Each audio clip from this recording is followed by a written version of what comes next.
Continuamos en resumen matinal y como dije, vamos a conversar con Héctor Guzmán, vicepresidente del PRD, pero un libro de sabiduría de la política dominicana. Yo diría que en Héctor Guzmán tenemos un testigo de sección y de participación de los últimos, sin ponerlo viejo, claro, pero que empezó muy temprano en la política. De los últimos 50, 55 años, ¿me equivoco, don Héctor? Bueno, ponle por 40 Sí. por ahí más o No, menos. porque de 40 es y usted ya tenía papel preponderante. No, sí. De 40 estamos hablando del 90. Es verdad, yo tenía antes de eso. Y ya usted venía con una retahila de acciones. Sí, Yo lo recuerdo, yo estudiando, usted acompañando a Jacobo Masluta en aquellas yo- confrontaciones. Sí, ya yo estaba con Jacobo Malute en el 1982. Pues entonces, O sea, Vocero del licenciado Jacobo. no ti, es Que en paz descanse. no es que sea 40 viejo. y algo más, 40 y algo más. ¿no? Pero déjame decir, con la persona que más aprendí de política fue con el licenciado Jacobo Malute, Sí. por un hombre de Estado, un hombre de mucho conocimiento de gobierno. Y todavía muchísimos de sus planteamientos tienen vigencia ahora. Increíble. Hablando de eso, ¿usted no ha pensado en recopilar, diríamos, toda esa vivencia y dejar tal vez un libro de consulta ahí? No es que estamos diciendo que estamos sino, pero que siempre es importante. Hay varias gente que me han hablado de documentar. Hay varias gente que me han hablado de eso, que me dicen que como uno tiene mucho que ver con lo que llaman la historia contemporánea, ¿verdad? Sí, Que si yo estoy interesado en escribir. Todavía no me he decidido. ya. En estos días estaba revisando papeles, como ahora tengo un poquito más de tiempo, y comencé a encontrarme con muchos materiales. Y hablando de eso, don Héctor, diríamos, ¿cómo usted, todo este trajinar de la democracia, con las imperfecciones que usted ha sido y ha estado dentro, ¿no? ¿Cómo usted evalúa estos últimos 40, 45 años de la democracia de la República Dominicana, ahora que tenemos algunos visos de que hay un descreimiento de la población, según la encuesta Latinobarómetro? Sí. Dice que la gente se está apartando, incluso la propia participación que vimos en las elecciones pasadas fue pírrica comparada a elecciones anteriores. Su lectura. Mira, mi lectura es la primera, sí, la siguiente. Nosotros en términos democráticos hemos sido un país poco en América Latina que hemos gozado de una estabilidad política y social durante los últimos 40 años, que esa es la gran riqueza que tenemos nosotros. Todo este desarrollo económico, todo lo que hemos crecido económicamente, todo eso tiene que, su base fundamental es la estabilidad democrática. Tú te pones a hablar en el exterior con los inversionistas, con políticos, y lo que miran en República Dominicana es, pese a todo lo que ha pasado en América Latina, cómo nosotros, el liderazgo político dominicano ha sabido mantener la estabilidad política y social. Pasan crisis, pasa lo que sea, pero eso no se ha puesto en juego, o sea, no se ha roto la estabilidad. Ahora, hemos avanzado en eso, pero hemos retrocedido, yo diría, en la calidad de la actividad política. Hemos degenerado demasiado. Políticamente, yo te lo digo que a veces uno le indigna ver cómo la actividad política ha degenerado tanto. O sea, se han perdido los principios, se han perdido los valores. Tú ves que la gente lo que lo mueve es lo material, y lamentablemente a veces tú ves personas, como le dicen, los viejos con las mañas, pero llegan unos jóvenes que tienen más mañas que los viejos. Tienen más rayas que el tigre. O sea, que tú dices, pero bueno. Y hemos perdido mucho de eso, al extremo que, como tú decías, la sociedad dominicana cada vez tiene ahora menos credibilidad en los partidos políticos y en la política. El Ministerio de Economía y Desarrollo hizo un estudio reciente. Muy bueno, el de año cultura pasado, democrática. Sí, que lo hizo primero en abril del 22, en noviembre del 22 y después en abril del 23. Y revela un dato que llama la atención. Y es que te dice que el 20% de la población electoral es ese porcentaje el que está inscrito en los partidos, participa de los partidos o pertenece a los partidos. Un 20% nada más. Oye bien. Pero además revela otro dato que dice que el 67% de la población entiende que estamos gobernando por un grupo poderoso para su interés particular. Eso es peligrosísimo. Esa percepción es peligrosa, porque quiere decir que el pueblo en su mayoría está diciendo, pues mira, quienes están gobernando son los ricos para su beneficio, no nos están tomando en cuenta. Y esa doble lectura, para los que conocemos de la experiencia política y las situaciones, es preocupante, porque que tú tengas un 20%, Claro, eso es mejor que en otros países de América Latina, lo que quiere decir que el sistema de partidos aquí todavía está vigente. Pero ese porcentaje, más esa percepción de que quienes están gobernando son los grupos poderosos, es un caldo de cultivo peligroso para una gestión de gobierno o para la propia estabilidad política y social del país, que hay que manejarse con cuidado. Porque lo que te está diciendo la población en su mayoría es que no se siente representada en quienes te están gobernando. Eso quiere decir que le está quedando a deber la clase política a esa cultura de paz que hemos mantenido y a esa estabilidad, o llegan tiempos de cambio a la política dominicana. No, yo creo que estamos transitando un momento delicado ahora de la estabilidad política y social de la República Dominicana. Y eso es un elemento que hay que tomar en cuenta ahora que estamos hablando de reforma fiscal, de tomar medidas económicas. Hay que tener mucho cuidado. Mi llamado al gobierno ahora que se está hablando de reforma fiscal y ese tipo de cosas tiene que tener mucho cuidado. Porque el ambiente, o sea, lo que llaman la economía de abajo, donde está el boroneo abajo, Sí. Economía de a pie. está difícil. Usted ha estado, diríamos, acompañando a líderes importantes y en la parte de estrategia. Sí. Y eso le da a usted un aval para ver un poco más allá que los simples mortales que somos nosotros. Usted habla de este pliego de reformas que está presentando el presidente de la República. La necesidad, de ayer vimos un suelto que se publicó en los diarios como una especie de condicionante, donde hablan de las necesidades que hay, pero no nos dice de dónde van a sacar el dinero.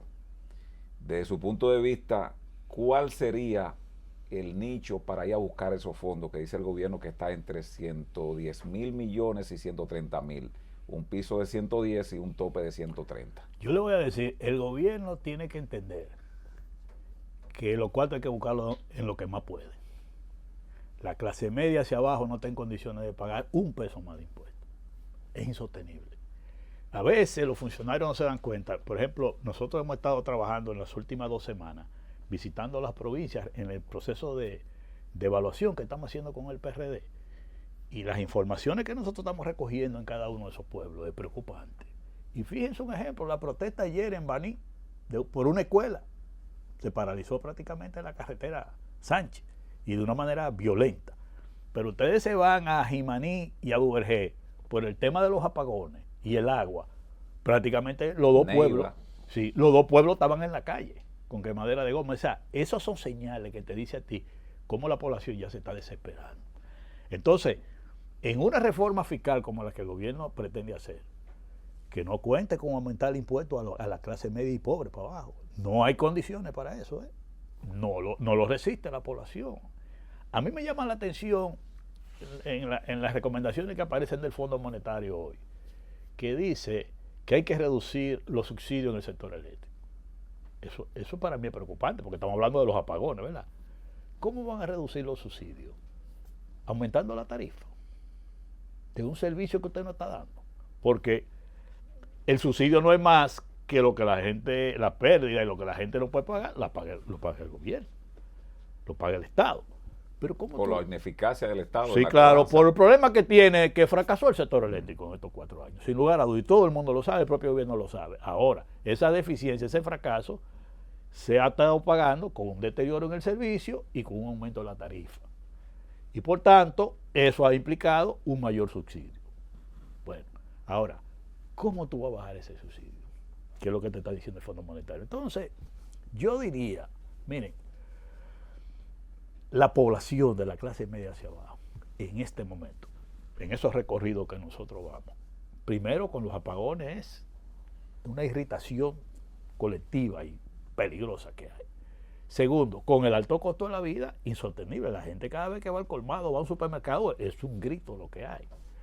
El problema del empleo, señores, la gente no tiene trabajo. La gente que anda buscando trabajo, lo que anda es como... Y el que tiene un pluriempleo. Es con el cuchillo en la boca que sale la gente a la calle. Claro. Y eso no lo estoy diciendo yo, usted tiene que ir a los sitios y lo va a ver. Inclusive los salarios que el que tiene un empleo, el salario tampoco le alcanza. Porque ya usted para poder conseguir la comida de una familia pequeña, vamos a decir del día a día, usted tiene que estar pensando en 30 o 40 mil pesos, que no lo gana nadie. Entonces, en un ambiente así, cuando tú hablas de reforma fiscal, que la gente entiende en este país que es a ponerle más impuestos, porque eso es lo que la gente entiende, Una de mis recomendaciones al gobierno es que en esto hay que ser muy transparente con la población. Y ahí el gobierno va a tener que emplearse a fondo en la comunicación. ¿Puede ser una reforma fiscal un detonante de conflictos sociales o de protesta en el país? Eso es lo que se presume que habrá. Una situación difícil. Porque recuérdate que en la percepción del dominicano está que cada vez que le hablan de reforma fiscal le están hablando de más impuestos. Eso es lo que la gente tiene en su cabeza y con razón, porque es lo que ha vivido. Claro. Entonces, tanto los sectores empresariales como los sectores sociales, nadie quiere que lo afecte. Entonces aquí tú ves los sectores empresariales que ya comienzan a fijar posiciones, lo que tiene que ver con la bebida alcohólica, lo del sector turismo, lo del sector zona franca, hasta lo del cine, comienzan a decir a mí no me toquen. Entonces, ¿y quién va a hablar por el pueblo común? Los partidos políticos. ¿Verdad? Y no, y los grupos sociales. Sí. Ya, yo te lo digo, que cuando estoy caminando y estoy viendo la reacción de la gente, que los de abajo no aguantan un peso más de impuestos. Yo le digo, evitemos situaciones. Entonces, ¿cuál es la visión entonces del PRD en torno a la reforma fiscal y a la Nosotros reforma constitucional? nosotros hemos dicho lo siguiente: no más impuestos nuevos, no más impuestos. Vamos manejando con lo que tenemos. O sea, lo que llaman la tasa, si tú tienes un ITEVI, tienes impuestos sobre la renta, no me quiera venir ahora con más impuestos. Es lo primero. Lo segundo, nosotros hemos dicho que el de la clase media para abajo no aguanta más impuestos. No lo aguanta. Entonces, ¿qué tú tienes que hacer? El país, todos los estudios que te han dicho, dice que hay una evasión de más de 200 mil millones. Y una ilusión también. Exacto. Entonces, si tú tienes ahí 200 mil millones que tú puedes mejorar la eficiencia o en un 50%, Bueno, un 25%, piensa ahí, y eso te permite, si yo logro que mucha gente que está en la informalidad, que no paga impuestos o que evade, entre a pagar impuestos, o sea, lo hago más eficiente, no tengo que cargar a los demás. Entre ITEVIS, impuestos sobre la renta, y cuál es el otro, llega a un 60% la inflación. Sí. Y está calculado. Déjeme, hablamos del pliego de reforma. Déjenme entrar aquí y conversamos a ustedes con ya una persona conocida, Héctor Guzmán, vicepresidente del PRD. La reforma en lo concerniente a lo constitucional. Pero yo antes de esa parte, quiero, como Juan me preguntaba, yo digo, primero, estamos hablando que esa evasión, si tú la pones eficiente, tú podrías recuperar lo que el gobierno anda buscando por ahí. Pero además de eso, las exenciones. Yo oigo gente que dice que los subsidios sociales, que son una carga, que si tú a un pobre le estás dando un subsidio, tú no puedes tenerlo todos los años, darle subsidio, que hay que hacer que salga de la pobreza para que deje el subsidio. Pero yo me pregunto, ¿y cuántas empresas no están aquí que están desde la época de Trujillo con un subsidio trabajando en una industria o una empresa? Y tú dices, pero ¿y cuándo que va a salir de poder ser autosuficiente? Porque nada más lo vemos en los pobres. El que tiene una tarjetita, pero no le puede dar la tarjetita todos los años. Ajá. Y el que tiene una exención o que le dan combustible o que no le cobran impuestos, que tiene 40 años en eso, ¿qué vamos a hacer con eso? Como dijo Javier Milei en una reunión de empresarios, de industriales, dijo, ustedes son adictos al Estado. ¿Se entiende? Hay un momento que se acomodan y viven con eso. Entonces, yo creo que esas son de las cosas que tenemos que ver, porque es que la población no aguanta más impuestos. Y eso y tú puedes quizás hablar de una reforma y te puede pasar como en Colombia, que tuvo el gobierno que echarla para atrás. Claro. Y aquí vivimos la experiencia del 84 con Salvador Jorge Blanco, que después también hubo que echar para atrás muchas cosas. Pero bien, ahora con la reforma constitucional, la posición del PRD es que nosotros entendemos que eso es innecesario en este momento. Y fíjate qué cosa, tú tienes el país con una reforma constitucional, y mira lo delicado de eso. Cuando tú estás en el Congreso discutiendo una reforma constitucional, la asamblea se abre, y hasta que esa asamblea no cierre, tú no puedes llevar ningún proyecto de ley. Es decir, que el tiempo que dura la reforma constitucional, entonces tú tienes que esperar para poder introducir el presupuesto nacional y la reforma fiscal. O sea, tú no sabes cuándo se va a discutir la reforma fiscal, cuando llegamos al año que viene. Buen punto. Porque la metodología de trabajo que te manda la Constitución de la ley dice que mientras esté la reforma constitucional en discusión, no hay legislatura. Todo eso que estamos hablando, hay una asamblea revisora. Todo eso que estamos hablando, tú lo estás postergando. Sí, claro. Y el presupuesto debía entrar, según la ley, a principios de octubre. ¿Y en qué metamos? En septiembre. 18 ahorita. días. ¿Tú entiendes? Entonces, yo no sé por qué es que nos metemos en tantas cosas al mismo tiempo. y no establecemos una prioridad. Dicen que mal revuelto, ganancia de pescador. Como digo yo, así le han puesto a los diputados, hay un caramelo envenenado con que le van a bajar la matrícula para que se entretengan en eso, después le conceden eso para que aprueben las otras cosas. Y parecen niños tontos que lo utilizan, que yo digo que esas son estrategias de negociación, que tú metes un tema para que la gente se distraiga con eso ahí, y cuando tú vienes y le concedes, mira, no te vamos a bajar, entonces tú apruebas todo lo otro. Héctor, Ese tipo de cosas. tú eres un veterano de la política, el futuro de la oposición. Tenemos un PRM con Luis Abinader que dice que no va y ya hay una serie de proyectos al interno del PRM. Por un lado tenemos a un Leonel y un Omar Fernández a lo interno de un partido. Tenemos en el PLD a Abel por un lado, por otro lado Francisco Javier. En el PRD está Miguel. No sé si Miguel volverá a aspirar.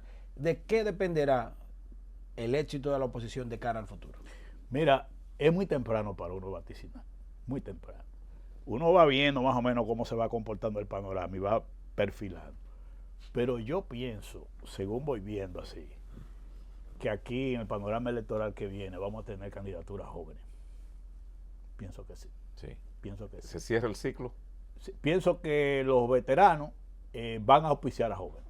Ya. Pienso que sí, que vamos a tener una contienda de figuras, vamos a decir, Bisoños. nuevas en las aspiraciones presidenciales. Pienso que sí, y pienso que el electorado está marcando. Cuidado si usted, ayer le hacía un comentario en la Z101 y decía que el crecimiento y la potencialización de Omar afecta a Leonel. Y más cuando Luis abre la posibilidad de una cantera de jóvenes en el PRM. Yo te digo que ahora mismo no puedes tú vaticinar nada porque primero en el PRM hay varias gente aspirando. Claro. En los recorridos que yo estaba haciendo por las provincias me he encontrado con gente de Carolina, de David Collado y del otro. Pero lo he encontrado, que no hemos saludado. Pero parece que todo se proyecta a candidaturas nuevas. Don Héctor, hoy estamos a 11, el gobierno ni siquiera llega al primer mes de los 4 años que ha sido validado y uno siente ya como que hay una descoordinación, es decir, esa hegemonía comunicacional, el control de la narrativa, como que se está perdiendo, que doña Milagro sale por un lado, que José Rijo dice una cuestión, que se anuncia que se van a funcionar y no, que va a ser después, y esta diatriba con el gobierno venezolano, y además lo que acaba de decir mi compañero Juan Reyes con respecto de que, aunque se dijo que hasta el 27 no iban a salir, pero ya están en puro proselitismo funcionarios, ¿cómo puede afectar la gobernabilidad del presidente estos elementos que le pongo en la mesa? El presidente se va a ver en una situación que él no tiene experiencia. Y es que en un año o dos, él podrá sentir los aires de la soledad del poder. ¿Tan temprano? Sí, en un año o dos. Porque todo va a depender de la gestión. Mira qué pasa. Si tú haces una gestión que resulte positiva, los aspirantes van a querer al lado tuyo. Pero si tú haces una gestión que comienza a generar impopularidad, tú te alejas. Eso lo hemos vivido, los PRDistas hemos vivido esa experiencia sin problema. Cuando hemos tenido gestiones populares y hemos tenido gestiones impopulares que generan. Pero además, cuando un presidente no puede volver, generalmente los funcionarios al segundo año comienzan a irse para donde el que puede volver. Y eso es una situación que hasta emocionalmente manejarla no es fácil. En esta coyuntura, yo diría, esta es una coyuntura... Yo digo por la prontitud que hoy estamos... No, los PRDistas son así, todos los partidos. La campaña, aquí estamos todo el tiempo en campaña. Se acaba un ciclo y entra el otro de una vez. Eso no lo para nadie, eso es una realidad. Ahora, el que está en unos momentos más delicados es el presidente de la República. Porque oye lo que te voy a decir. Va a tener que enfrentar solo muchos problemas.